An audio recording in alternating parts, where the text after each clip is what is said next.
हम लोग निकालेंगे बाइबल में से इफिसियों उसका 3रा अध्याय और उसका 8 पद। और मैं आपके लिए इस खंड को पढ़ना चाहूँगा। इफिसियों 3 अध्याय और उसका 8 पद। मुझे तो सब पवित्र लोगों में छोटे से भी छोटा हूँ, ये अनुग्रह प्राप्त हुआ कि मैं गैर यहूदियों को मसीह के अथाह धन का सुसमाचार सुनाऊं। एक और बार मैं इसको पढ़ रहा हूँ, ध्यान से इसको आप सुनिएगा। मुझे जो सब पवित्र लोगों में छोटे से भी छोटा हूँ, यह अनुग्रह प्राप्त हुआ कि मैं गैर यहूदियों को मसीह के अथाह धन का सुसमाचार सुनाऊं। कुछ अनुवादों में लिखा हुआ कि अगम्य धन, और आज हम इसी विषय के ऊपर थोड़ा सा आपके बीच में मैं शेयर करना चाहूंगा, और वो ये है कि मसीह के अगम्य धन या फिर अथाह धन का सुसमाचार। एक प्रश्न के साथ मैं आज की सुबह इस आपके सामने जो प्रस्तुत कर रहा हूँ या फिर शेयर करना चाह रहा हूँ, मैं शुरू करना चाहूंगा। वो ये है कि अगर कभी हमें ये प्रश्न पूछा जाए या फिर कभी हमें ये कहा जाए कि कोई एक जगह है या तो फिर कोई एक मनुष्य है जो हमें अथाह धन देने वाला है या फिर अगम्य धन देने वाला है, तो हमारे मन में आम तौर पे एक अक्सर एक जो साधारण व्यक्ति है उसके दिमाग में हो सकता है कुछ भौतिक बातें आए। उस दिमाग में हो सकता है कुछ ऐसी बातें आए जो कि सांसारिक धन से या फिर सांसारिक दृष्टिकोण की बातों से जुड़ा हुआ हो, और तुरंत उसके दिमाग में हो सकता है ये बात आए कि ये अगम्य धन जो मुझे मिलेगा या फिर जो अथाह धन मुझे मिलेगा उसके द्वारा मैं कैसे अपने जीवन में कुछ अच्छे कामों को कर पाऊं या फिर अपने जीवन की आवश्यकताओं को पूरी कर पाऊं। तो जब भी हम अथाह धन या फिर अगम्य धन इस शब्द को सुनते हैं, जो तुरंत हमारे दिमाग में या फिर एक साधारण व्यक्ति के दिमाग में, आमतौर पर एक व्यक्ति के दिमाग में जो सोच आता है वो सोच सांसारिक धन को लेके आता है, या फिर जो वर्ल्डली ट्रेजर है, संसार की दी हुई वस्तुएं हैं। ये बातें हमारे दिमाग में नॉर्मली आ सकती हैं। लेकिन आज की सुबह जब हम यहाँ पे अगम्य धन की बात कर रहे हैं, एक अथाह धन की बात कर रहे हैं, इसको पौलुस बता रहे हैं कि ये अगम्य धन या अथाह धन किसी सांसारिक वस्तु से जुड़ा नहीं हुआ है, कोई भी सांसारिक चीज से जुड़ा नहीं हुआ है, या फिर ये कोई सांसारिक धन नहीं है।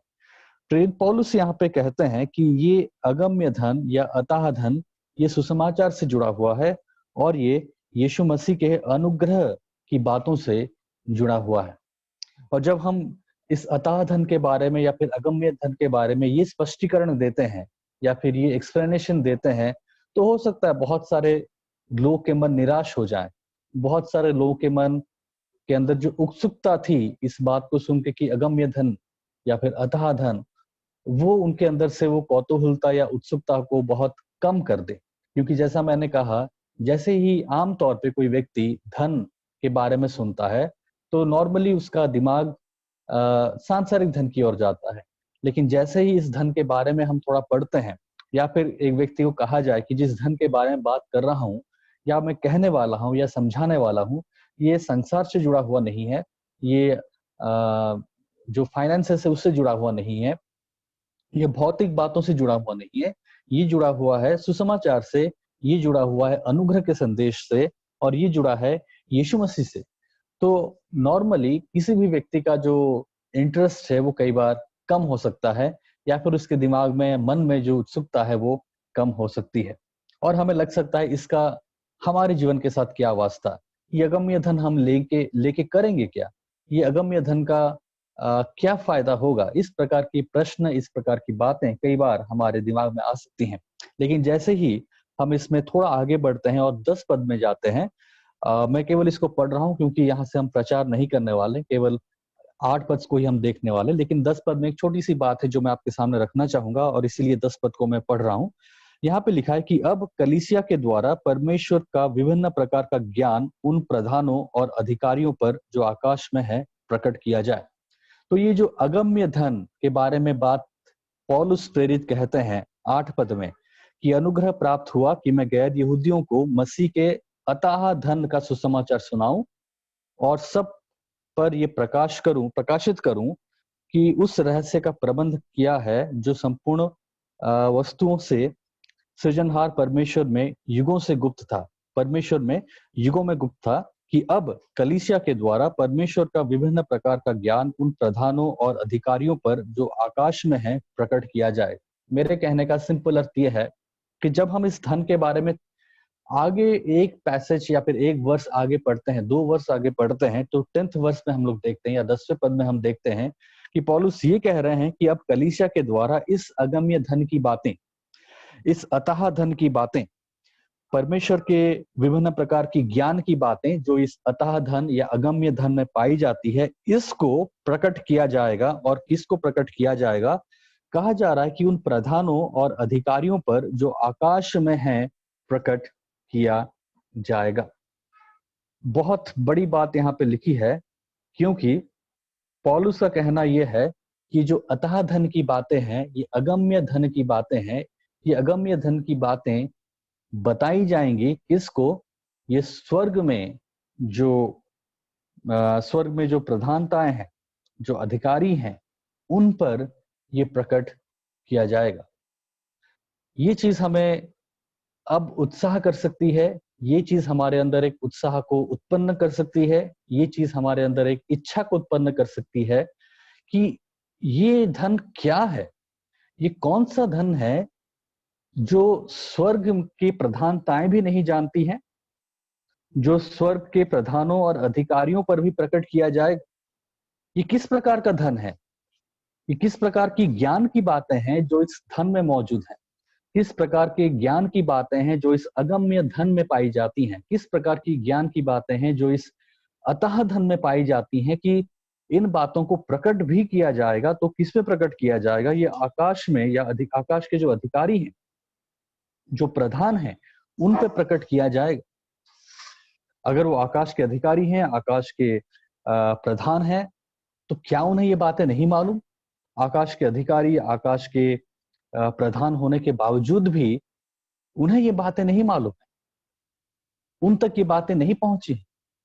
लेकिन ये अगम्य धन में जो ज्ञान की बातें हैं, ये उन्हें प्रकट किया जाएगा। इसलिए इस अगम्य धन के बारे में जानना बहुत जरूरी है।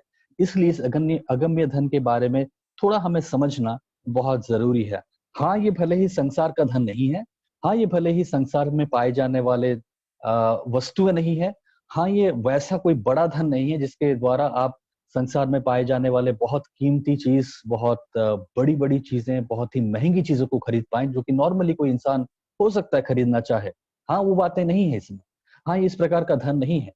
लेकिन इसका अर्थ ये भी नहीं कि क्योंकि ये धन हमें भौतिक वस्तुएं नहीं दे रही हैं, हाँ ये अगम्य धन या अथाह धन हमें भौतिक वस्तुओं से भरपूर नहीं कर रही है, तो हमें इसमें कोई इंटरेस्ट नहीं होना चाहिए, इसके बारे में हमें जानना नहीं चाहिए, ये हमारे कोई काम का नहीं है। नहीं, हमें इसके बारे में सोचना होगा, इसके बारे में हमें समझना होगा, क्योंकि भले ही ये अगम्य धन और अथाह धन हमें सांसारिक रूप में धनवान न बनाए, न ये हमें सांसारिक के बहुत संसार में पाए जाने वाले बहुत धनवान या बहुत कीमती चीजों को हम इसके द्वारा खरीद ना पाए, लेकिन इसमें कुछ बात है, इसमें कुछ खासियत है, और इसमें कुछ ऐसी चीजें हैं जो आकाश के प्रधान और आकाश के अधिकारियों को भी नहीं मालूम। और ये धन मसीहों को दिया जा रहा है, कलीसिया को दिया जा रहा है। और पौलुस कहता है कि इस धन को या फिर इस अगम्य धन में पाए जाने वाले ज्ञान की बातों को प्रधानों और अधिकारियों पर जो आकाश में है प्रकट किया जाएगा। इसलिए आज हमारा इस धन के बारे में इच्छुक होना बहुत जरूरी है, इस धन के बारे में जानना बहुत जरूरी है, इस धन के बारे में हमें अपने जीवन में हमें अपने जीवन में इसके बारे में जानना और समझना जरूरी है।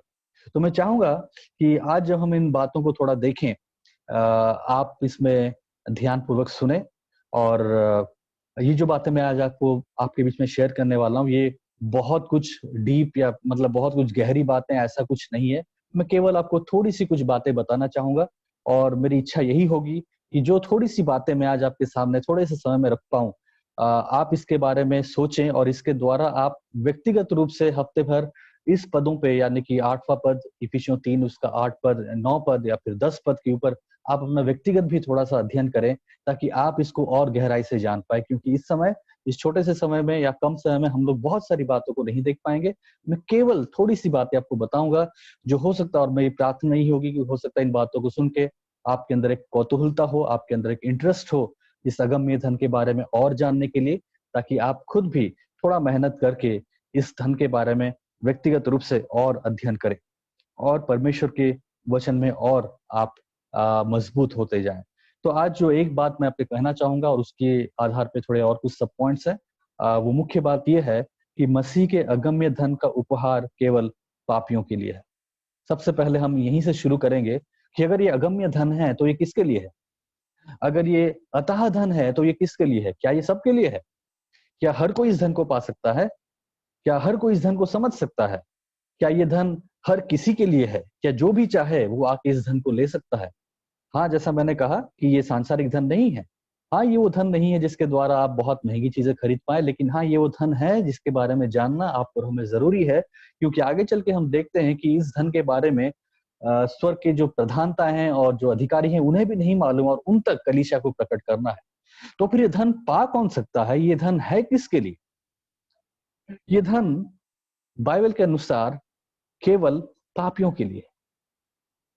ये धन हर किसी के लिए नहीं है। ये धन हर कोई उस व्यक्ति के लिए नहीं है जो आए और कहे कि अच्छा ठीक है मुझे बताओ। ये धन हर उस व्यक्ति के लिए नहीं है जो आके कहे कि अच्छा मैं जानना चाहता हूँ, बता दो मुझे, मैं सीखना चाहता हूँ, मैं सुनना चाहता हूँ, मुझे लिख के दे दो, मुझे रिकॉर्डिंग करके दे दो, या फिर मुझे बता दो। नहीं, ये धन उस रीति से सबके लिए नहीं है। ये केवल उन लोगों के लिए है। ये मसीह का अगम्य धन का उपहार, ये धन एक उपहार है। ये धन एक उपहार है, और ये उपहार किसके लिए? गिफ्ट है, ये एक उपहार है, और ये उपहार किसके लिए? केवल पापियों के लिए है। जब मैं कह रहा हूं केवल पापियों के लिए है, इसका अर्थ क्या है? लूका 1:53 में हम इसको थोड़ा पढ़ेंगे और हम समझने की कोशिश करेंगे। लूका द्वारा रचित सुसमाचार, उसका 1 अध्याय और उसका 53 पद। ल्यूक 1:53, मैं आपके लिए इस पद को पढ़ना चाहूंगा, जहां पे हम थोड़ा सा एक हिंट पा सकते हैं कि ये कौन लोग हैं जो इस धन को पा सकते हैं, या फिर ये क्या है, किसके बारे में है। उसने भूखों को तो अच्छी अच्छी वस्तुओं से तृप्त कर दिया और धनवानों को खाली हाथ निकाल दिया। उसने भूखों को तो अच्छी अच्छी वस्तुओं से तृप्त कर दिया और धनवानों को खाली हाथ निकाल दिया। तो वो कौन है जो तृप्त हुए? जो भूखे थे। ये भूखे कौन थे? जो आत्मिक रीति से भूखे थे। तो जो आत्मिक रीति से भूखे थे उनको भोजन देके तृप्त किया गया, और जो लोग धनवान थे उन्हें खाली हाथ लौटा दिया गया। क्यों? क्योंकि धनवानों को इस धन की आवश्यकता नहीं है। ये धनवान कौन है? ये धनवान वो हैं जो अपने स्वधार्मिकता में घमंड करते हैं, जो सोचते हैं कि वो अच्छे हैं। ये धनवान वो हैं जो सोचते हैं कि वो पर्याप्त हैं। ये वो धनवान है जो सोचते हैं कि उन्हें किसी की आवश्यकता नहीं। ये वो धनवान है जिन्हें लगता है कि वो अपने जीवन में बहुत अच्छे काम करते हैं, वो बहुत अच्छे इंसान हैं, वो बहुत अच्छे लोग हैं, वो बहुत अच्छी सोच रखते हैं, वो बहुत भला काम करते हैं, वो दूसरों का अच्छा करते हैं। तो ये वो धनवान वो लोग हैं जो अपने स्वधार्मिकता में तृप्त हैं।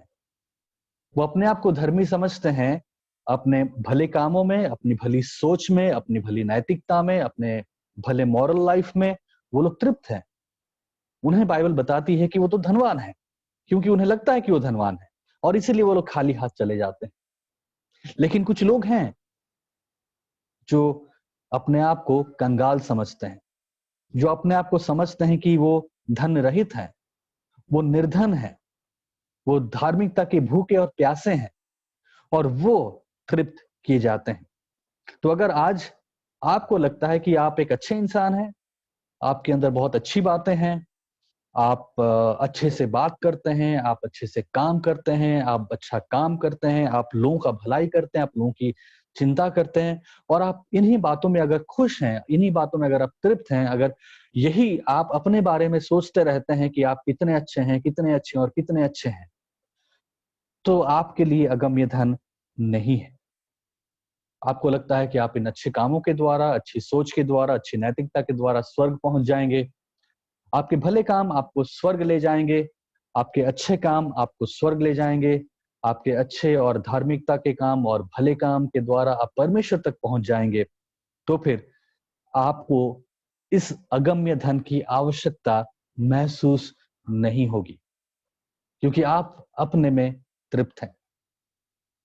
यह अगम्य धन का उपहार केवल उन लोगों के लिए है जो समझते हैं कि वो धार्मिकता उनके अंदर नहीं है, जिनको लगता है कि वो धार्मिकता में कंगाल है, जिन्हें लगता है कि वो पापी हैं, जिन्हें लगता है कि वो उनका परमेश्वर के सामने वो खड़े नहीं हो सकते, जिनको लगता है कि उनके अच्छे काम, भले काम, धार्मिकता के काम परमेश्वर के सामने मैले चिथड़ों के समान है। जो लोग इस एहसास में अपने जीवन को जीते हैं, जहां पे वो लोग ये समझ गए हैं कि भले ही वो अच्छे काम करते हों, अच्छी सोच रखते हों, अच्छा व्यवहार हो, अच्छी नैतिकता हो, लेकिन फिर भी ये हर एक चीज, उनकी हर एक धार्मिकता परमेश्वर के सामने मैले चिथड़ों के समान है, जैसा कि यशायाह उसके 64 अध्याय और 6 पद में लिखा है।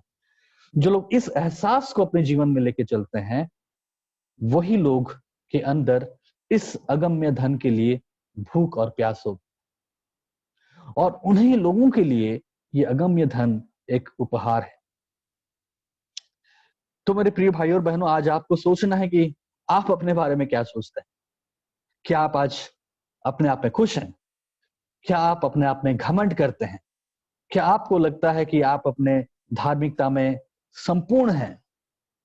आप अपने भले कामों में, अपने अच्छे कामों में, अपने नैतिक कामों में आप इतने बढ़िया हैं कि आप स्वर्ग पहुंच जाएंगे, आप पिता के पास पहुंच जाएंगे, स्वर्ग का द्वार आपके लिए खुला है, क्योंकि आप अपने स्व धार्मिकता में बहुत अच्छे हैं। अगर आपकी सोच ये है, तो आपको आज अपनी सोच बदलनी होगी, क्योंकि अगर आप इस सोच को नहीं बदलते, अगर आप इस जीवन की इस पड़ाव में आके इस बात का अंगीकार नहीं करते कि नहीं, हो सकता है मेरे पास धार्मिकता के काम है, हो सकता है मेरे पास अच्छे काम है, हो सकता है मेरे पास भले काम है, हो सकता है मेरे पास अच्छी नैतिकता है, लेकिन ये हर एक चीज परमेश्वर की पवित्रता के सामने, उस पवित्र परमेश्वर के सामने, उस सिद्ध परमेश्वर के सामने, उस न्यायी परमेश्वर के सामने मेरी हर एक धार्मिकता के काम मैले चिथड़ों के समान है। तो फिर मेरे प्रिय भाई और बहनों, ये अगम्य धन आज आपके लिए एक उपहार के समान। प्रेरित पौलुस और क्या कहते हैं इस अगम्य धन के बारे में?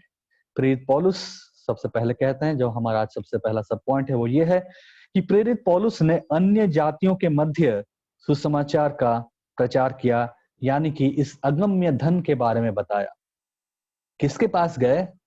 वो गए अन्य जातियों के पास। मैं आपके लिए कुछ पदों को पढ़ना चाहूंगा और मैं समझाना चाहूंगा या फिर बताना चाहूंगा कि अन्य जाति जब यहाँ पे कहा जा रहा है, ये किस चीज को दर्शाया जा रहा है। आप सभी लोग जानते हैं कि जो यहूदी पृष्ठभूमि के लोग थे, वो लोग अपने धार्मिकता में घमंड करते थे, और जो लोग अन्य जाति थे या फिर गैर यहूदी थे, उनको वो लोग बहुत नीची दृष्टि से देखते थे, उनको बहुत नीचा मानते थे, बहुत बुरा मानते थे, और घृणा करते थे एक प्रकार से उनसे। और उन्हें लगता था हर एक बातों की पूर्ति उन्हीं के पास है, उन्हें लगता था वही धर्मी है, वही अच्छे हैं, और बाकी सब लोग बेकार हैं, बाकी सब लोग बहुत मतलब निंदा की दृष्टि से या फिर निंदा की दृष्टि से देखते थे, बहुत कुदृष्टि से देखते थे, बहुत बुरी दृष्टि से देखते थे, और उन्हें बहुत नीचा समझते थे। क्यों? क्योंकि उन्हें लगता था ये तो यहोवा परमेश्वर के नियमों को नहीं मानते हैं, मूसा की व्यवस्था को नहीं मानते हैं, इसलिए कि अन्य जाति लोग पापी हैं, अन्य जाति लोग बुरे हैं, अन्य जाति लोग बहुत ही बहुत ही विकट हैं, वो लोग पापी हैं, वो लोग बुरे हैं, और हर एक प्रकार का जो निंदा है, उस निंदा की दृष्टि से वो लोग अन्य जातियों को देखते थे। लेकिन पौलुस की जब हम बात देखते हैं, प्रेरित पौलुस के जीवन में देखते हैं, हम पाते हैं कि पौलुस कहाँ पे जाते हैं? पौलुस जाते हैं इफिसियों के लोगों के बीच में, और उनके बीच में वो प्रचार करते हैं। प्रेरित उसका 19 अध्याय 13 से लेके 16 पद। प्रेरित उसका 19 अध्याय और 13 से लेके 16 पद, मैं आपके लिए इसको पढ़ना चाहूंगा। यहाँ पे इन लोगों के बारे में कुछ बातें लिखी हैं। परंतु झाड़ा फूंकी करने वाले कुछ यहूदी जो इधर उधर घूमते फिरते थे, अशुद्ध आत्माओं से ग्रस्त लोगों पर प्रभु यीशु के नाम का उपयोग करने का प्रयत्न यह कहकर करने लगे, मैं तुमको उस यीशु की शपथ दिलाता हूं जिसका प्रचार पौलुस करता था। और स्कीवा नामक एक यहूदी मुख्य याजक के सात पुत्र ऐसा ही कर रहे थे, परंतु दुष्ट आत्मा ने उनको उत्तर दिया, यीशु को मैं जानता हूं और पौलुस को भी पहचानता हूं, पर तुम कौन हो? और वो मनुष्य जिसमें दुष्ट आत्मा थी उन पर झपटा और उनको वश में करके उन पर ऐसा प्रबल हुआ कि वो नंगे और घायल होकर उस घर से निकल भागे। यहाँ पे इफिसियों में जो सेवकाई हो रही थी उसकी एक छोटी सी घटना है। अगर आप पूरी इफिसियों की जो सेवकाई थी पौलुस के द्वारा उसको आप पढ़ना चाहें तो आप 19 अध्याय को पढ़ सकते हैं और 19 अध्याय में आप पा सकते हैं कि किस प्रकार पौलुस इफिसियों में सेवकाई कर रहे थे। और पूरा का पूरा जो 19th चैप्टर है उसमें उनकी सेवकाई के बारे में कहा गया है।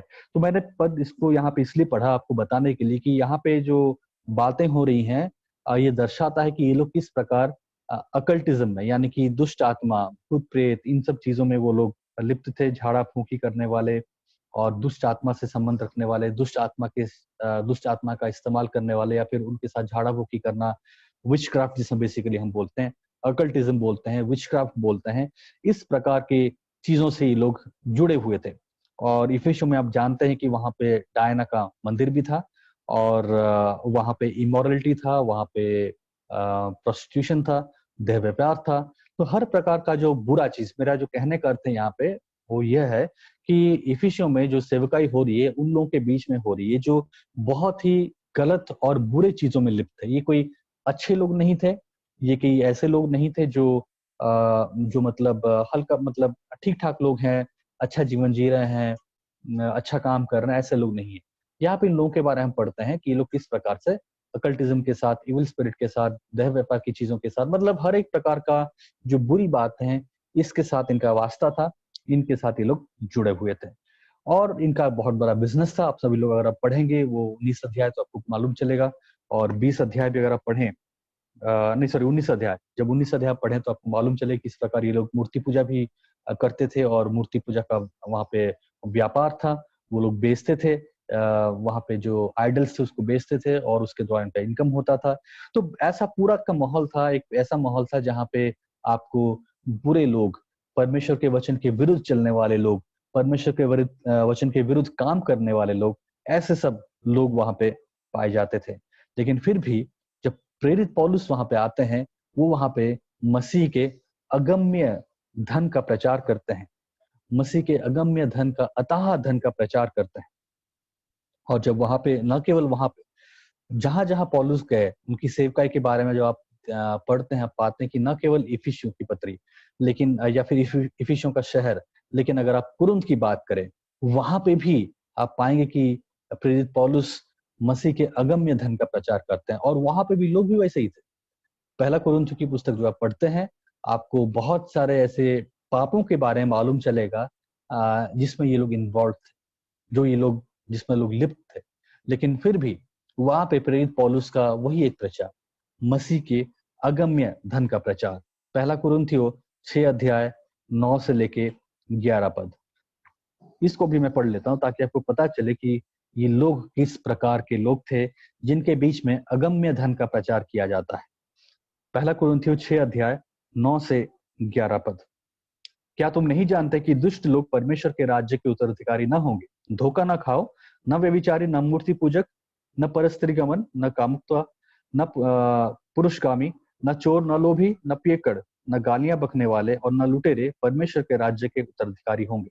और तुम में से कुछ ऐसे ही थे, परंतु अब प्रभु यीशु मसीह के नाम में और हमारे परमेश्वर के आत्मा के द्वारा धोए गए, पवित्र किए गए और धर्मी ठहराए गए। और तुम में से कुछ लोग ऐसे ही थे। कैसे लोग थे? जो लोग व्यभिचारी, मूर्ति पूजक, परस्त्रीगामी, कामातुर, पुरुषगामी, चोर, लोभी, पियक्कड़, गालियां बकने वाले, लुटेरे परमेश्वर के राज्य के उत्तराधिकारी वो लोग नहीं थे। तुम में से कुछ लोग ऐसे ही थे। लेकिन अब अगम्य धन के प्रचार के द्वारा वो लोग के बारे में प्रेरित पौलुस आगे कहते हैं कि तुम्हारे अंदर परमेश्वर वास करता है, पवित्र आत्मा तुम्हारे अंदर वास करता है, तुम परमेश्वर के मंदिर हो। तो ये अगम्य धन इन लोगों के बीच में प्रचार किया गया। रोमियो 1 का 16 भी प्रेरित पौलुस वही कहते हैं। अगर आप रोमियो उसका 1 अध्याय और उसका 16 पद पढ़ें, मैं आपके लिए पढ़ दे रहा हूं, तो आप यहाँ पे वही चीज पाएंगे। मैं सुसमाचार से नहीं लजाता क्योंकि ये प्रत्येक विश्वास करने वाले के लिए, पहले यहूदी और फिर यूनानी के लिए, उद्धार के निमित्त परमेश्वर की सामर्थ्य है। तो ये अगम्य धन जो कि सुसमाचार से जुड़ा हुआ है, पर उन लोगों के लिए सामर्थ्य है जो लोग परमेश्वर पर विश्वास करते हैं, जो लोग ये अंगीकार करते हैं कि उनकी धार्मिकता काफी नहीं है, जो लोग अंगीकार करते हैं कि वो लोग पापी हैं, जो अंगीकार करते हैं कि उनकी धार्मिकता के द्वारा वो लोग स्वर्ग नहीं पहुंच सकते, उनके लिए ये एक उपहार है और उनके लिए ये परमेश्वर का सामर्थ्य है। तो हम याद रखेंगे पहली बात कि प्रेरित पौलुस ने अन्य जातियों के मध्य इस अगम्य धन का या फिर सुसमाचार का प्रचार किया। वो जाके प्रचार अच्छे लोगों के बीच में नहीं करता, ये जाके ये प्रचार ऐसे लोगों के बीच में नहीं करता जो बुरे नहीं है, लेकिन उल्टा हम देखते हैं ये जाता है उन लोगों के बीच में प्रचार करने के लिए जो पापी हैं, जो लोग मूर्ति पूजक हैं, जो लोग परस्त्रीगामी हैं, जो लोग लुटेरे हैं, जो लोग पियक्कड़ हैं। और बाद में जब ये प्रचार होता है, ये लोग जब इस बात का अंगीकार करते हैं, समझते हैं और जानते हैं कि नहीं, हम अपनी धार्मिकता के द्वारा पहुंच नहीं सकते परमेश्वर के पास। जब ये लोग इस बात को समझ जाते हैं कि हाँ, मैं एक पापी हूं, मैं एक बहुत बड़ा पापी, मेरे जीवन में पाप ही पाप है। जब ये लोग समझते हैं कि मेरी धार्मिकता मुझे बचा नहीं सकती, उनके लिए ये अगम्य धन एक उपहार के रूप में प्रस्तुत किया जाता है। वो लोग इस अगम्य धन का उपहार प्राप्त करते हैं और फिर उनके लिए यही सुसमाचार परमेश्वर का सामर्थ बनता है, जो कि उन्हें उद्धार प्रदान करता है। न केवल अगम्य धन के बारे में हम ये देखते हैं, लेकिन हम साथ साथ दूसरे सब पॉइंट में ये देखते हैं कि प्रेरित पौलुस अपने आप को पापियों में से सबसे जघन्य मानता था। न केवल उसने खुद जाके पापियों के बीच में इस अगम्य धन का प्रचार किया, लेकिन वो खुद भी अपने आप को एक महान पापी, एक प्रधान पापी या फिर एक जघन्य पापी मानता था। पहला कुरिन्थियों उसका 15 और उसका 9 पद, इसको हम लोग पढ़ लेंगे। पहला कुरिन्थियों उसका 15 अध्याय और उसका 9 पद। मैं प्रेरितों में सबसे छोटा हूं, जो प्रेरित कहलाने के योग्य भी नहीं, क्योंकि मैंने परमेश्वर की कलीसिया को सताया था। पहला तिमोथी 1 का 15, इसको भी पढ़ लेते हैं और फिर मैं थोड़ा सा इसके बारे में बताऊं। पहला तिमोथियुस उसका पहला अध्याय और उसका 15 पद। ये एक विश्वसनीय और हर प्रकार से ग्रहण योग्य बात है कि मसीह यीशु संसार में पापियों का उद्धार करने आया, जिनमें सबसे बड़ा मैं हूं, जिनमें सबसे बड़ा मैं हूं। और 15 पहला कुरिन्थियों 15 और उसका 9 पद में वो कहता है कि मैं सबसे छोटा इसलिए हूं, प्रेरित कहलाने के लायक भी योग्य नहीं, क्योंकि मैंने परमेश्वर की कलीसिया को सताया था। पौलुस फेथ के बारे में जब हम पढ़ते हैं और उसके कन्वर्जन के पहले जब हम उसकी घटना, जीवन की घटनाओं को पढ़ते हैं, तो हम पाते हैं कि वो अपने धार्मिकता में बहुत घमंड करता था। वो इस बात पे घमंड रखता था कि वो एक फरीसी है, उसके अंदर एक घमंड था कि वो परमेश्वर के लिए ज़ील रखता है, यहोवा परमेश्वर के लिए ज़ील रखता है, और इसलिए वो कलीसिया को सताता था और उसे लगता था कि बहुत बड़ा काम कर रहा है, बहुत अच्छा काम कर रहा है कि वो कलीसिया को सता रहा है, कलीसिया के लोगों को मार रहा है, उन्हें बंधक बना के जेल में डाल रहा है, उनके ऊपर उपद्रव कर रहा है। और इस प्रकार से वो उसको लगता था कि वो बहुत अच्छा है, वो बहुत धर्मी है और वो अपने यहूदी धर्म के लिए या फिर यहूदी समाज के लिए, यहोवा परमेश्वर के लिए बहुत बड़ा कार्य कर रहा है। तो उसका एक आत्मिक घमंड था ये, और उसे लगता था कि ये बहुत बढ़िया काम कर रहा है, बहुत अच्छा काम कर रहा है। और इसीलिए जब परमेश्वर ने उसे रोका दमस्कस के रास्ते पे और अपने अगम्य धन को उसे प्रकट किया, सुसमाचार को समझा, और तब वो घुटनों पे आया और यीशु मसीह को जब वो अंगीकार किया, अब वो कहता है कि मैं सबसे बड़ा पापी हूं, मैं प्रेरितों में से सबसे छोटा हूं, यहां तक प्रेरित कहलाने के लायक भी नहीं, क्योंकि मैं परमेश्वर की कलीसिया को सताता था। और वो इस बात को समझता है, अपने धार्मिकता में जो उसका घमंड था, उसका घमंड जब टूटता है, वो जो घमंड, जिस घमंड के आधार पे वो इतना आगे आगे बढ़ रहा था, उस घमंड के आधार पे वो लोगों को सता रहा था, उस धार्मिकता की घमंड के आधार पे वो अपने आप में फूल रहा था, उस धार्मिकता के घमंड में अपने आप को बहुत अच्छा समझ रहा था। जब उसकी धार्मिकता का वो घमंड चूर चूर चकनाचूर होता है, दमिश्क की रास्ते पे प्रेरित पौलुस बाद में कहता है कि मैं योग्य भी नहीं। 9 पद में जैसा वो कहता है, पहला कुरिन्थियों 15 और उसका 9 पद, कि मैं प्रेरित कहलाने के लिए लायक भी नहीं, मैं सबसे छोटा हूं, क्योंकि मैंने परमेश्वर की कलीसिया को सताया था। वो स्मरण रखता है इस बात का कि किस प्रकार उसका घमंड टूटा है, वो भूला नहीं।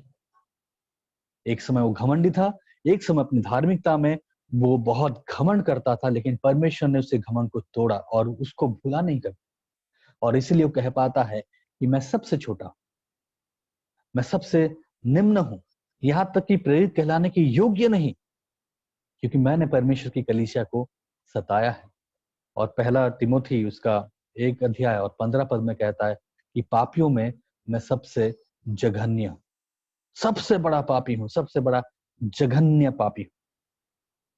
जितना ज्यादा हम परमेश्वर के नजदीक में बढ़ते हैं, उसकी पवित्रता को देखते हैं, उतना ही ज्यादा हम अपने घमंड को, हमारे उस क्या उसे बोलते हैं, धोखा देने वाले घमंड को, धोखा देने वाली धार्मिकता को और ज्यादा पहचानने लगते हैं, और ज्यादा स्पष्ट होते जाते हैं।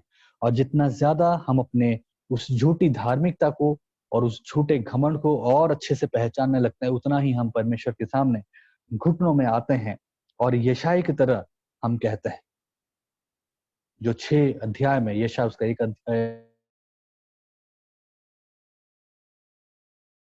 उसने कहा कि पापियों के बीच में वास करता हूं, अपने आप को अशुद्ध समझाओ। जब उसने उस दर्शन को देखा, स्वर्ग के उस दर्शन को देख के वो समझ गया कि वो कितना बड़ा पापी है।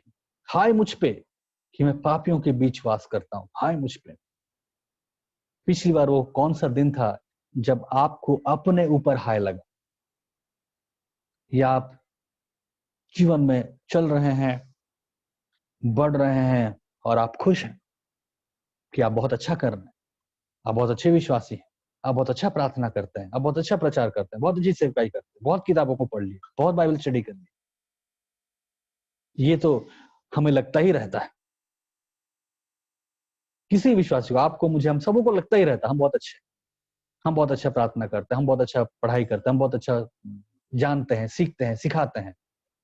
लेकिन वो आखिरी दिन कौन था, पिछला दिन कौन सा था, पिछला समय कौन सा समय था जब आपको यशायाह की तरह आपने प्रार्थना में घुटनों में के कहा कि हाय मुझ पे प्रभु, मुझ पे हाय। पिछला वो कौन सा दिन था जब आपने अय्यूब की तरह 42 अध्याय, अय्यूब 42 और 6 पद के अनुसार जिस प्रकार अय्यूब प्रार्थना करता है, घुटनों में आता है, विलाप करता है और कहता है, अय्यूब उसका 42 अध्याय और उसका 6 पद, मैं इसको पढ़ना चाहूंगा आपके सामने। अय्यूब उसका 42 और उसका 6, इसलिए अब मैं पछताता हूं तथा धूल और राख में पश्चाताप करता हूं। और मैं ये नहीं कह रहा आप जाके अभी रोड पे जाके कोई धूल और राख अपने ऊपर डालने पश्चाताप करे, लेकिन मैं कह रहा हूं कि वो भावना या फिर वो सोच, या अपने बारे में उस सच्चाई से आपका कब अवगत हुआ, आप कब पिछली बार अपने सच्चाई से अवगत हुए, आपका सामना हुआ अपने आप से, पिछली बार कब आपने अपने आप का सामना किया, और अपने आप का सामना करके पिछली बार कब आपने कहा कि प्रभु हाय मुझ पे हाय, मैं पश्चाताप करता हूं, मैं धूल और राख में पश्चाताप करता हूं, मैं पछताता हूं अपने घमंड के लिए, मैं पछताता हूं अपने उस स्वधार्मिकता के लिए, मैं पछताता हूं अपने उस बुरी अभिलाषाओं के लिए, मैं पछताता हूं अपने उस धार्मिकता के कामों के लिए जो जिस पे मैं घमंड करने लगा हूं, जिसके ऊपर मैं फूलता हूं। पिछली बार कब हुआ? क्योंकि हम तो इतने व्यस्त हो जाते हैं इन बातों को सोचते सोचते कि हम कितने अच्छे हैं, समय निकल जाता है, समय कम पड़ जाता होगा, कई बार मुझे लगता है समय कम पड़ जाता है। हम उस सोच से बाहर ही नहीं निकल पाते हैं कि हम कितने अच्छे हैं। कितना अच्छा मैंने सेवा किया, कितना मेहनत मैं करता हूँ, कितना मैं पसीना बहाता हूँ, कितना मैं दौड़-भाग करता हूँ, कितना मैं प्रभु के राज्य के लिए काम करता हूँ, मैं कितना बोझ उठाता हूँ, मैं कितना दुःख सहता हूँ। हम उस सोच से समय कम पड़ जाता है ना? समय कम पड़ जाता है। हम अपने बारे में इन चीज़ों को सोचते-सोचते मतलब इतने फूल जाते हैं और भूल जाते हैं कि इतने फूल जाते हैं कि हम भूल जाते हैं कि वास्तव में हम हैं क्या? पिछले दिनों एक दोस्त के साथ मैं कुछ भाइयों से मिलने गया था। हमारे एक मित्र हैं, जो हमारे साथ सेवकाई में हमारे साथ हैं और उनके साथ मैं कुछ भाइयों से मिलने गया था, जवान भाइयों से और उन जवान भाइयों के साथ हम लोग बात कर रहे थे कि कैसे हम एक-दूसरे के साथ अ प्रेम रखते हुए जीना है, कैसे हम एक-दूसरे के साथ एक-दूसरे को क्षमा करना है, एक-दूसरे को प्रेम करना है, एक-दूसरे की गलतियों को माफ़ करना है और इन बातों को कहते हुए जब हम बातें कर रहे थे तो फिर हमारे जो मित्र थे, वो कुछ घटना को बता रहे थे अपने जीवन की और मुझे भी मालूम नहीं था और मुझे उनकी बातों को सुन के मालूम चला और फिर मैं भी सोचने लगा कि कितनी सही बात है और वो ये कह रहे थे कि कुछ साल पहले वो एक जगह पे सेवकाई कर रहे थे, एक चर्च में सेवकाई कर रहे थे और उस चर्च में काफ़ी सारे भाई लोग थे और जिनके साथ मिलके सेवकाई कर रहे थे और उन भाइयों में से ये जो मेरे मित्र हैं जिनके साथ मैं गया था, ये काफ़ी अच्छे थे उस हिसाब से कि ये ज़्यादा पढ़े-लिखे थे, बाइबल के बारे में ज़्यादा जानते थे, बाइबल की पढ़ाई उन्होंने ज़्यादा की थी और उन हर एक चीज़ों को अगर आप देखें, पढ़ाई-लिखाई की बातें, अनुभव की बातें, अगर उसके हिसाब से देखें तो ये जो मेरे मित्र थे, मेरे साथ गए हुए थे कुछ दिनों पहले, ये काफ़ी अच्छे थे और उस चर्च में जिन भाइयों के साथ वो सेवा कर रहे थे, वो भाई बहुत नए थे, ज़्यादा पढ़े-लिखे नहीं थे, उनको अंग्रेज़ी ज़्यादा अच्छा समझ में नहीं आता था, अच्छे से हिंदी बोल नहीं पाते थे, अच्छे से बाइबल को इतना अच्छे से समझ नहीं पाते थे। एक चीज़ को 10 बार बोलना पड़ता था उनको समझाने के लिए, तो एक बार में, 2 बार में वो बातों को समझ नहीं पाते थे वो भाई लोग।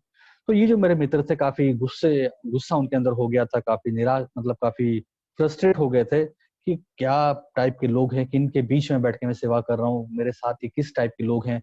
ना कायदे से पढ़ पाते हैं, ना कायदे से समझ पाते हैं, ना बाइबल ठीक से समझते हैं इतना और कोई एक चीज़ को बार-बार बोलना पड़ता है, छोटी चीज़ को इनको लगातार और बार-बार बोलना पड़ता है। मैं तंग आ गया हूँ इनसे, मैं परेशान हो गया हूँ इस प्रकार के लोगों से, जिनके साथ बैठ के मुझे सेवा करना पड़ रहा है। और फिर वो अपने पास्टर से बात किए, कहे कि पास्टर साहब ऐसा-ऐसा है, अई मैं ऐसे लोगों के साथ तो मैं सेवा नहीं कर सकता, ऐसे लोगों के बीच में रह नहीं सकता, ये ना तो कायदे से पढ़ पाते हैं, ना लिख पाते हैं, ना समझ पाते हैं। अब मुझे या तो मुझे इनसे अलग कर दो या फिर इनको हमसे अलग कर दो या फिर इनको आप भेज दीजिए कहीं और या फिर मुझे कहीं और भेज दीजिए। तो उनके जो पास्टर थे उन्होंने कहा कि ब्रदर आपको गुस्सा क्यों आ रहा है? मतलब गुस्सा इसलिए आ रहा है क्योंकि जिस प्रकार से मैं बातों को समझ पाता हूँ, जिस प्रकार से मैं बोल पाता हूँ, जिस प्रकार से मैं समझा पाता हूँ, ये उतने सक्षम नहीं है। तो उनके पास्टर साहब ने बताया कि ये तुम्हारा घमंड है। ये तुम्हारा घमंड है जो तुम्हें इनके साथ काम करने से रोकता है। ये तुम्हारा घमंड है, ये तुम्हारी स्वधार्मिकता है जो तुम्हें ऐसे भाइयों के साथ मिलके रहने से रोक रहा है या फिर रुकावट डाल रहा है।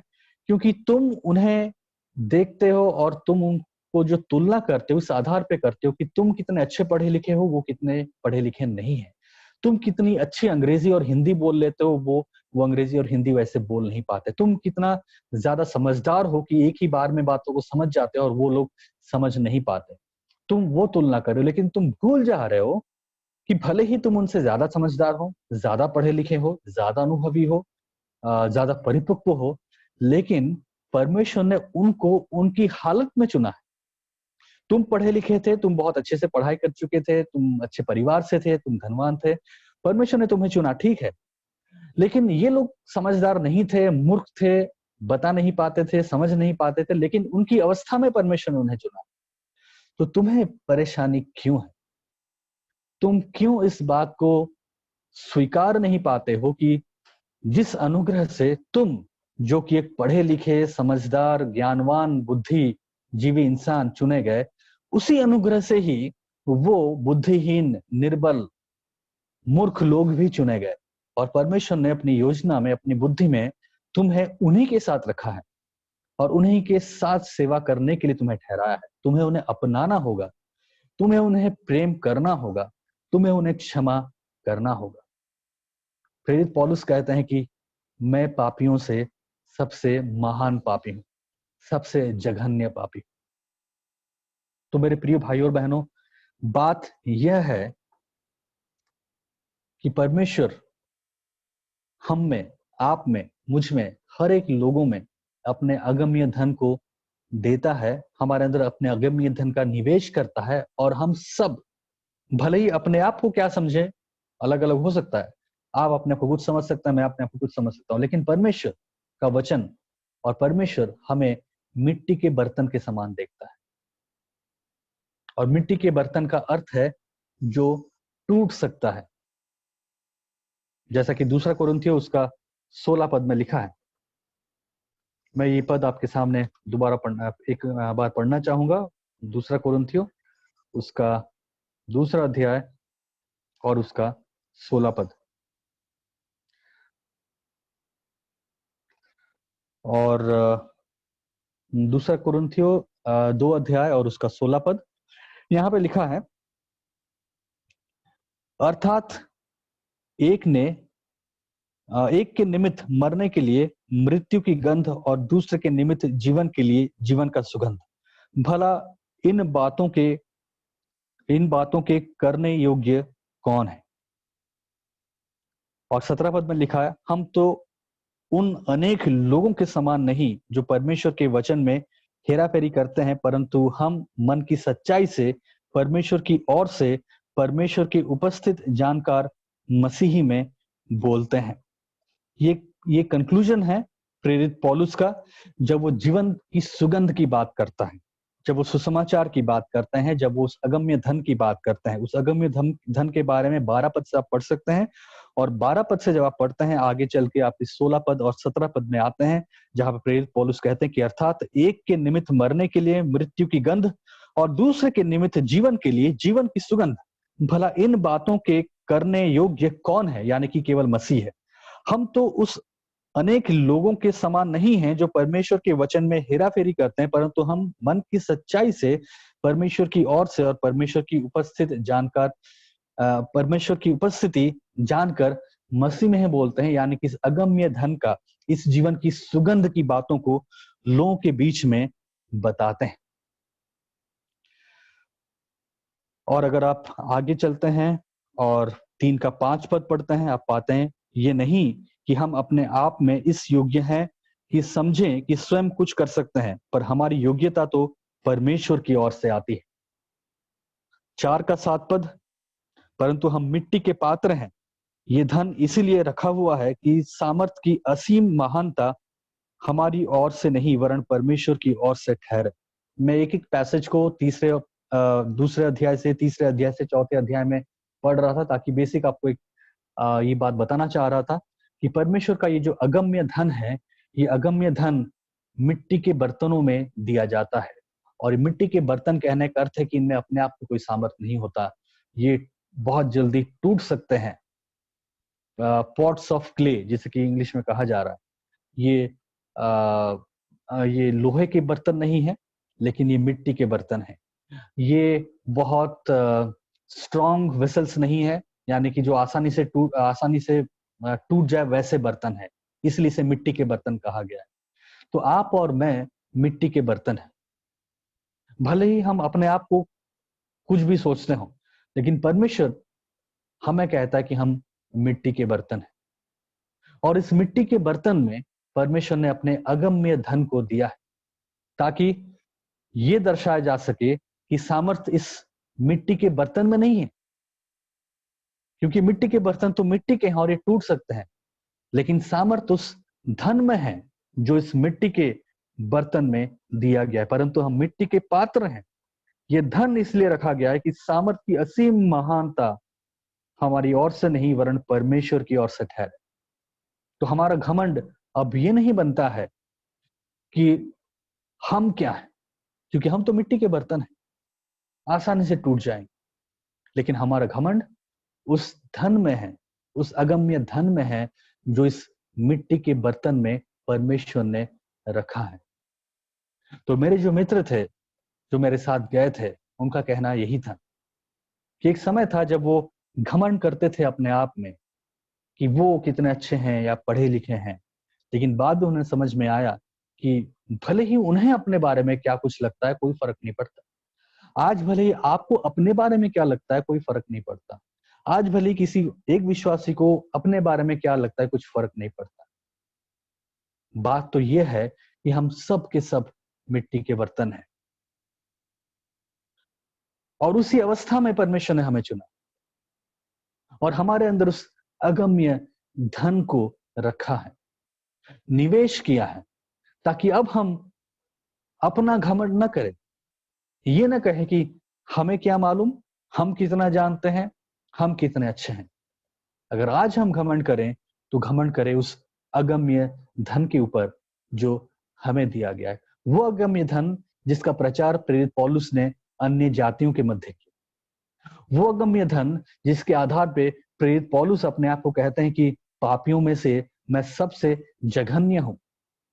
वो अगम्य धन जिसकी जानकारी, जिसका ज्ञान जब उन्हें मिला, जिसके बारे में जब वो जाने, उन्होंने कहा कि मैं तो अपने आप को मैं इस योग्य में नहीं मानता कि मैं अपने आप को प्रेरित कहूं, क्योंकि मैं कलीसिया को तोड़ता था और सताता था। और आखिर में परमेश्वर के अनुग्रह प्राप्त करने के फलस्वरूप प्रेरित पौलुस केवल यीशु ख्रिस्त के बारे में प्रचार करते थे। एक बार जब प्रेरित पौलुस ने उस अगम्य धन को जाना, चखा और समझा कि वो खुद एक मिट्टी के बर्तन है। भले ही वो फरीसियों में फरीसी थे, बिन्यामीन के गोत्र के थे, 8वें दिन का खतना हुआ था, गमाली के अधीन में रह के उन्होंने अपनी पढ़ाई लिखाई की थी, कलीसिया को सताते थे। लेकिन जिस दिन उन्होंने उस अगम्य धन को जान लिया, वो समझ गए कि वो क्या है। और जब वो जान गए कि वो क्या है, उन्होंने उसके फलस्वरूप केवल यीशु क्रिस्त का प्रचार किया।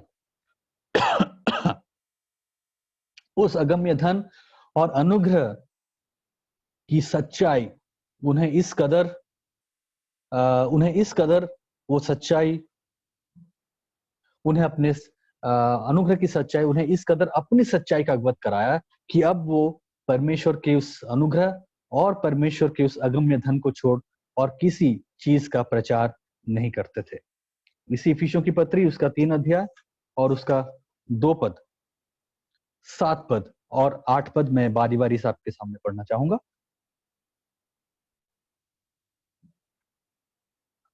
इफिसियों 3 अध्याय उसका 2 पद।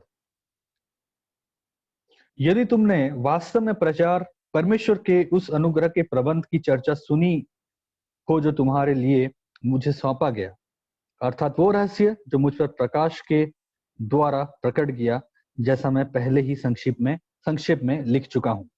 7वां पद, परमेश्वर के अनुग्रह के उस दान के अनुसार जो उसके सामर्थ्य के प्रभाव के अनुसार मुझ पे दिया गया था, मैं उस सुसमाचार का सेवक हूं।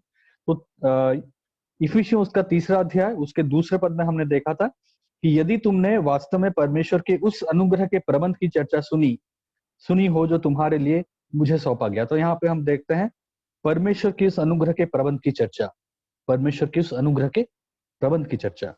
7वें पद में वो कहते हैं परमेश्वर के अनुग्रह के उस दान के अनुसार जो उसके सामर्थ्य के प्रभाव के अनुसार मुझे दिया गया कि उस सुसमाचार का सेवक बना। और 8वां पद, मुझे जो सब पवित्र लोगों में छोटा से भी छोटा हूं, यह अनुग्रह प्राप्त हुआ कि मैं गैर यहूदियों को मसीह के अथाह धन का सुसमाचार सुनाऊं।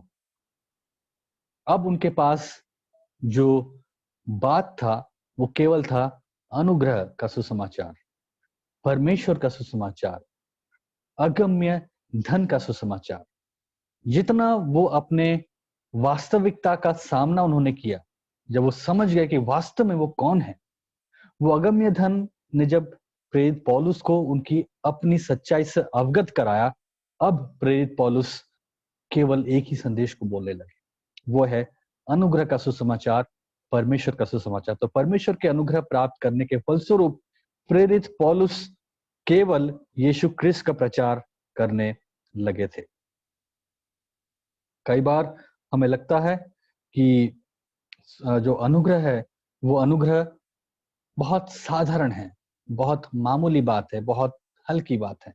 लेकिन प्रेरित पौलुस के लिए ये बहुत गंभीर बात थी, ये बहुत बड़ी बात थी, और इसलिए वो इस अनुग्रह का सुसमाचार जो था इसका प्रचार करते रहे और करते रहे।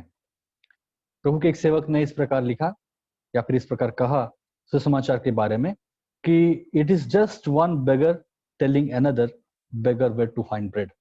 यानी कि एक भिखारी दूसरे भिखारी को कहता है कि रोटी कहाँ मिलेगी। एक भिखारी जो कि भूखा था, उसे रोटी मिलती है, वो तृप्त होता है और वो जाके दूसरे भिखारी को कहता है कि आओ मेरे साथ और चलो, मैं तुम्हें बताऊंगा और दिखाऊंगा कि रोटी कहाँ मिलता है। तो सुसमाचार को लेके प्रभु के एक सेवक ने इस प्रकार से उसको प्रस्तुत किया कि सुसमाचार वो है जिसे एक भिखारी जो कि भूखा है वो तृप्त होता है, तृप्त होके वे दूसरे भिखारी के पास जाके कहता कि चलो मैं तुम्हें दिखाऊं कि रोटी कहाँ मिलेगी। तो इस अनुग्रह का प्रचार, इस अनुग्रह के बारे में बातें प्रेरित पौलुस ने बोलना शुरू किया और वो बोलते रहे और बोलते रहे और बोलते रहे, प्रचार करते रहे और करते रहे। और कहते हैं कि मैं इस सुसमाचार को सुनाने का मैं एक सेवक हूं जो सुसमाचार को सुनाता हूं। जैसा कि 8 पे कि मुझे ये नहीं सॉरी 7 पर शायद, परमेश्वर के अनुग्रह के उस दान के अनुसार जो उसके सामर्थ्य के प्रभाव के अनुग्रह से मुझे दिया गया था कि मैं सुसमाचार का सेवक बना। वो इस सुसमाचार का सेवक बन जाते हैं और सेवक बन के इसी सुसमाचार को प्रस्तुत करने लगते हैं। बहुत सारे लोग सुसमाचार का सेवक तो बन जाते हैं, लेकिन वो सुसमाचार का प्रचार नहीं करते। वो अपनी या फिर अपना प्रचार करने लग जाते हैं, अपने मन की बातों का प्रचार करने लग जाते हैं, अपनी इच्छाओं का प्रचार करने लग जाते हैं। वो सुसमाचार को बहाना बना लेते हैं जिसके द्वारा वो अपनी लालसाओं को पूरा करें। लेकिन प्रेरित पौलुस कहते हैं कि मैं सुसमाचार का सेवक तो बना, लेकिन सेवक बन के मैंने सुसमाचार को ही प्रचार किया। और आज हमें जांचना है कि आज बहुत सारे लोग कहते हैं कि हम सुसमाचार के सेवक हैं, हम सुसमाचार के सेवक हैं, हम प्रभु के सेवक हैं। लेकिन अगर हम सुसमाचार के सेवक हैं, अगर हम प्रभु के सेवक हैं, तो हम प्रचार क्या कर रहे हैं? अगर हम सुसमाचार का सेवक होकर सुसमाचार का प्रचार नहीं कर रहे हैं तो हाय हम पे, क्योंकि हम सेवक सुसमाचार के और हमें केवल उसी का ही प्रचार करना। तो हमें जांचना होगा और देखना होगा कि हम प्रचार किसका कर रहे हैं। क्या हमारा प्रचार कुछ ऐसी विषय पे है, ऐसी बातों पे है जिसके द्वारा हम अपना फायदा उठाने की कोशिश कर रहे हैं, अपना लाभ कमाने की कोशिश कर रहे हैं, अपनी लालसाओं को पूरा करने की कोशिश कर रहे हैं।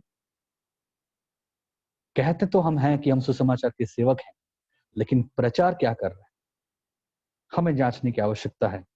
3 एप्लीकेशन से जो मैं आपके सामने रखना चाहूंगा जब हम इस अगम्य धन के बारे में पढ़ते हैं, इस अगम्य धन के बारे में समझते हैं। पहली बात, जब आप सुसमाचार का प्रचार करें तो पाप, न्याय और धार्मिकता के बारे में बिल्कुल बताएं, क्योंकि सुसमाचार बिना पाप का, बिना न्याय का और बिना धार्मिकता के संदेश का अधूरा है।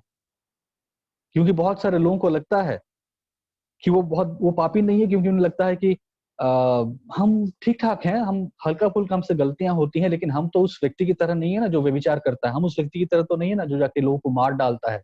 और वो ऐसे ऐसे लोगों का एग्जाम्पल देते, देखो वो आदमी ने कैसे वो टेररिस्ट है, वो रेपिस्ट है, वो चोर है, वो लुटेरा है, हाँ वो लोग पापी है। मैं ठीक ठाक इंसान हूँ, 9 to 5 जॉब करता हूँ, मैं इंसान हूँ, बस जाता हूँ, अपना काम करता हूँ, लौटता हूँ। हाँ, गलतियां जीवन में होती हैं, छोटी मोटी गलतियां होती है, लेकिन मैं उनकी तरह तो नहीं हूं ना। तो ये लोग कभी भी समझते नहीं हैं या उनके अंदर बोध नहीं होता कि वो परमेश्वर के सामने पापी। तो इस वजह से वो लोग हर वक्त अपने आप को कंपेयर करते हैं कैसे व्यक्ति से जो हो सकता है बहुत बुरा काम करता है, और उसके साथ कंपेयर करके वो अपने आप को अच्छा साबित करने की कोशिश करते हैं और कहते हैं देखो वो पापी है, मैं पापी नहीं। इसलिए सुसमाचार में हमें धार्मिकता के बारे में, पाप के बारे में और न्याय के बारे में बताना है, क्योंकि जब तक हम धार्मिकता, न्याय और पाप के बारे में सुसमाचार में नहीं बताएंगे, तब तक एक मनुष्य, चाहे वो बहुत बड़ा कोई कांड किया हो या फिर एक साधारण इंसान हो, वो अपनी वास्तविकता परमेश्वर के सामने कभी नहीं समझ पाएगा कि परमेश्वर के सामने एक बहुत बड़ा कांड करने वाला व्यक्ति और एक साधारण व्यक्ति, दोनों ही, उनके काम, उनका जीवन मैले चिथड़ों के समान है। दोनों को ही उद्धार की आवश्यकता है। दोनों ही परमेश्वर के सामने समान रूप से पापी हैं और दोनों ही परमेश्वर के उस असीम धन के द्वारा, अगम्य धन के द्वारा बचाया जा सकता है। दूसरा एप्लीकेशन, जब आप लोगों के लिए प्रार्थना करें तो उनके हृदय में पाप के बोझ को अवगत होने के लिए प्रार्थना करें। आपको प्रार्थना करना होगा, जब पापियों के लिए लोगों के लिए प्रार्थना करते हैं, प्रभु, कि लोग अपने पाप को पहचान पाए, उनकी आंखें खुल पाए, कि वो समझें कि वो एक पापी हैं। चार्ल्स स्पर्जन, एक आप सभी लोग जानते हैं, में से ज्यादातर लोग जानते हैं, उनका कहना था कि ऐसा प्रचार करो कि उस व्यक्ति को लगे, जैसा एक, जब जेल में एक व्यक्ति को जब फांसी की सजा होती है, जब उसे गले में जो रस्सी डाला जाता है और एक समय आता है जहां पे वो लटकने वाला होता है, उसको पता चलता है कि अब रस्सी का जो ग्रिप है वो उसके गर्दन के ऊपर बहुत टाइट हो रहा है और अब उसकी जान निकलेगी। चार्ल्स स्पर्जन का कहना था कि आपको प्रार्थना एक व्यक्ति के लिए यही करना है कि उस व्यक्ति को पाप को लेके वैसा ही एक फीलिंग आए, पाप को लेके वैसा ही उसके अंदर वो आप कैसे कन्विक्शन आए, उसके अंदर वो बोध आए, पाप को लेके वो कन्विक्शन आए। और वो कन्विक्शन किस प्रकार का कन्विक्शन होगा? जैसा कि एक फांसी में चढ़ाए जाने वाले व्यक्ति के गले में जो फांसी का फंदा जो लगाया जाता है, और उस व्यक्ति को जब वो एहसास होता है कि अब ये फांसी का फंदा मेरे गले को दबोच रहा है, मेरा गला टाइट हो रहा है और अब मेरी जान निकलने वाली है, मुझे कौन बचाएगा, और वो तड़पता है। जब तक कि वो कन्विक्शन ना आए, एक व्यक्ति अपने पाप को अंगीकार नहीं कर सकता, अपने आप को पापी मान नहीं सकता और परमेश्वर के अनुग्रह के लिए गिड़गिड़ा नहीं सकता। तो चार्ल्स स्पर्जन का कहना था, प्रार्थना करे कि एक व्यक्ति जब सुसमाचार सुने तो उस कन्विक्शन के अंडर में वो आए। और तीसरा एप्लीकेशन था कि यीशु क्रिस्त पर विश्वास करने के बाद हम धर्मी या संत ठहराए जाते हैं, पर अब भी हमारे अंदर पाप का स्वभाव पाया जाता है। ये चीज के साथ हमें जीना होगा। हम एक तरफ अपने आप को हर वक्त कंडेम नहीं कर सकते और गिल्ट में नहीं जी सकते कि अरे मैं पापी हूं, क्या होगा मेरा, प्रभु में आने के बाद भी मैं पापी हूं। कुछ लोग वैसे होते हैं, प्रभु में आते हैं और प्रभु में आने के बाद वो हर वक्त हर दिन अपने आप को इतना गिल्ट फीलिंग में जीता, अरे मैं मुझसे ऐसा हो गया, मैं पापी हूँ। एक तो वो एक्सट्रीम है। दूसरा एक्सट्रीम है जब प्रभु में आने के बाद लोग, अरे मैं तो संत बन गया, मैं तो उद्धार पा गया, अब कोई बात नहीं, अब मैं जो चाहे कर सकता हूँ। वो एक दूसरे एक्सट्रीम में जीते हैं। तो एक एक्सट्रीम में वो लोग हैं जो एकदम लापरवाह बन जाते हैं और उन्हें लगता है कि मैंने उद्धार पा लिया, बढ़िया, अब जीवन में मजे ही मजे, जो कुछ करना है करो। वो एक एक्सट्रीम। दूसरा, प्रभु में आते हैं लेकिन हर दिन अपने पापमय अपने जीवन को लेकर इतना वो जूझते हैं और इतना स्ट्रगल करते रहते हैं और खुद अपने आप को कंडेम करते रहते हैं, अपने आप को कोसते रहते हैं और गिल्ट में चले आते हैं कि अरे मुझसे ये पाप हो गया, अरे मैंने ऐसा कर दिया, मैंने वैसा कर दिया। दोनों एक्सट्रीम से हमें बचना है, लेकिन हमें एक संतुलित जीवन में जीना है जहां पे हम ये समझे, आनंदित हो इस बात पे कि हाँ, प्रभु ने मेरे जीवन में छुटकारा के काम किया है, मुझे अनुग्रह दिया और मैं परमेश्वर के सामने मेरा जो पोजीशन है, मेरा जो स्थान है, वो एक संत का स्थान है, वो एक छुटकारा पाए हुए पापी का स्थान है। लेकिन सच्चाई ये भी है कि परमेश्वर के सामने हम लोग संत तो हैं, पाप से मुक्त तो किए गए हैं, लेकिन साथ साथ हम ये भी समझें कि हमारे अंदर पाप का प्रभाव है और हम अभी भी उस पाप के प्रभाव से जूझते हैं। जितना हम परमेश्वर के करीब जाते हैं और बढ़ते हैं, हम इस तनाव को और महसूस करते हैं और इस तनाव के साथ हमें जीना पड़ेगा हमारे मसीह जीवन, जब तक कि हमें वो पाप रहित शरीर ना मिल जाए, वो अविनाशी शरीर ना मिल जाए। तब तक हम इस टेंशन के साथ या फिर इस द्वंद्व के साथ जिएंगे कि हाँ, हम छुड़ाए गए हैं, छुटकारा पा चुके हैं, लेकिन फिर भी पाप का स्वभाव हमारे अंदर है और इसको लेके हमें परमेश्वर के सामने जाना है, उससे अनुग्रह मांगना है और पाप के ऊपर जय पाना है, लेकिन आनंद भी मनाना है कि परमेश्वर ने हमें छुटकारा दिया है, पाप की गुलामी से हमें निकाल दिया है।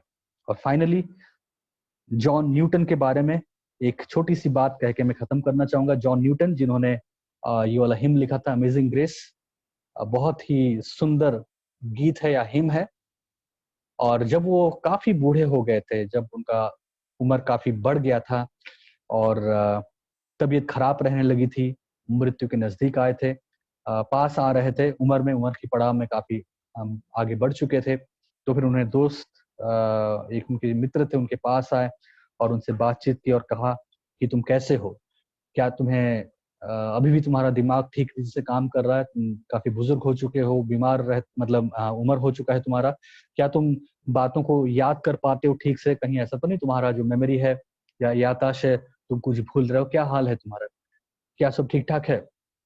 उन्होंने कहा कि मेरे दोस्त, मैं उम्र में बढ़ रहा हूँ, मेरी उम्र बढ़ चुकी है, मुझे कई सारी बातें याद नहीं रहती है, मैं चीजों को भूल जाता हूँ, लेकिन दो चीजें हैं जो मैं कभी नहीं भूला और मैं कभी नहीं भूलूंगा। ये दो बातें मुझे हर वक्त याद रहती हैं। पहली बात यह है कि मैं एक बहुत बड़ा पापी हूँ, एक बहुत जघन्य पापी हूँ, और दूसरी बात यह है कि मेरा प्रभु उतना ही महान उद्धार करता है। ये दो बातें उन्होंने कहा, मैं अपने जीवन में नहीं भूला हूँ। बाकी बहुत सारी बातें भूल चुका हूँ, बहुत सारी बातें मुझे याद नहीं रहती है। दो बातें मुझे याद हैं, मैं कभी नहीं भूला हूँ और कभी नहीं भूलूंगा। पहला ये है कि मैं एक बहुत बड़ा जघन्य पापी हूँ, और दूसरा ये है कि मेरा परमेश्वर, मेरा प्रभु, वो एक महान उद्धार करता है। क्या ये दो बातें आपको याद हैं आज? क्या ये दो बातें आप स्मरण रखते हैं? क्या ये दो बातें आपके जीवन में एक मुख्य स्थान लेती हैं? क्या ये दो बातें आप याद रखना चाहेंगे? क्या ये दो बातें आप कभी भूलना नहीं चाहेंगे? मैं इन दो बातों को याद रखना चाहूंगा। मेरी प्रार्थना यही है कि भले ही मुझे कुछ याद रहे ना रहे, मैं भी इन दो बातों को कम से कम याद रख पाऊं हर दिन। हर दिन मैं इन दो बातों को याद रखते हुए अपने जीवन में जी पाऊं कि हाँ, मैं कितना बड़ा पापी हूँ, और सच में अगर मैं इतना बड़ा पापी हूँ तो मेरा प्रभु यीशु वो कितना बड़ा उद्धार करता है कि उसने अपने अगम्य धन के द्वारा, अपने असीम धन के द्वारा, अपने अपार धन के द्वारा, उस सुसमाचार के धन के द्वारा उसने मुझ जैसे महान पापी को, मुझ जैसे बड़े पापी को, जघन्य पापी को बचा। प्रभु आप सबको आशीष दे और सहायता करे कि आप उसकी महिमा का अगम्य और असीम धन आप भी समझ पाए। आइए प्रार्थना करें। प्रभु जी, हम आज की सुबह ये प्रार्थना करते हैं कि हम आपकी उस अगम्य धन की सच्चाई को जान सके। प्रभु, ये धन हमें सांसारिक रूप से तो धनवान नहीं बना सकता, ये धन हमें सांसारिक रूप से बहुत महंगी वस्तुओं को खरीदने में सहायता नहीं कर सकता। महंगे कपड़े, महंगा घर, महंगी गाड़ी, इस अगम्य धन से ये बातें तो आ नहीं सकती, लेकिन ये अगम्य धन हम जैसे महान और बड़े और जघन्य पापियों को बचा सकती है। प्रभु जी, हम धन्यवाद देते हैं, आपका ये असीम धन पापियों के लिए एक उपहार है। जो लोग घमंडी हैं, जो लोग अपने धार्मिकता में संतुष्ट हैं, उनके लिए वो धन नहीं है। हम प्रभु जी आपका धन्यवाद देते हैं, लेकिन हम धन्यवाद इसलिए भी देते हैं कि ये धन एक उपहार है उन लोगों के लिए जो अपने आप को कमजोर समझते हैं, निर्बल समझते हैं, और ये अंगीकार करते हैं कि वो और उनके काम परमेश्वर के सामने मैले चिथड़ों के समान है। वो अपनी धार्मिकता के द्वारा परमेश्वर के पास कभी आ ही नहीं सकते। प्रभु जी, हम धन्यवाद देते हैं कि आपने ऐसे लोगों पे अपने अगम्य धन को प्रकट किया। प्रभु जी, आपने मुझ पे सब अगम्य धन को प्रकट किया, और उन हर एक विश्वास करने वाले लोगों पे आपने इस अगम्य धन को प्रकट किया। प्रभु जी, हम इन्हीं दो बातों को याद रखना चाहेंगे और कभी नहीं भूलना चाहेंगे प्रभु जी, क्योंकि अगर हम ये भूल जाते हैं तो फिर हम अपने घमंड में फिर से डूब जाएंगे। प्रभु, हमें स्मरण दिलाते रहें, हमें याद दिलाते रहें प्रभु जी, कि हम ये कभी ना भूले कि सच में हम कितने बड़े पापी थे और आपके अगम्य धन ने हमें किस प्रकार बचाया है। धन्यवाद देते हैं सुनने वाले सभी भाई बहनों को, आज इस प्रेयर में जुड़ने वाले सभी भाई बहनों को आपके हाथों में सौंपता हूं और ये प्रार्थना प्रभु यीशु मसीह के नाम से।